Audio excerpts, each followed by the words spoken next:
तो बाबू तुम आज क्या करने आए हो?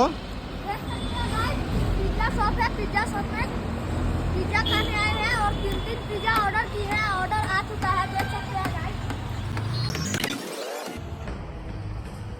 देख सकते हैं गाइस, 3 पिज्जा है।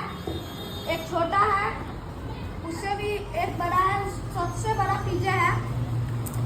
और इतना पिज्जा हम तो नहीं खा पाएंगे, छोटा पिज्जा हम खा लेंगे और गरीबों में बांट देंगे। तो आप भी आइए।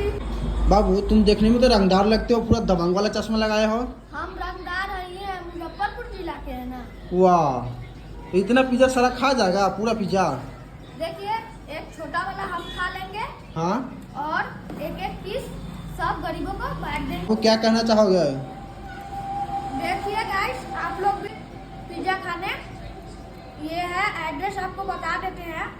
ये भव्य बाजार के जस्ट बगल में खुला है।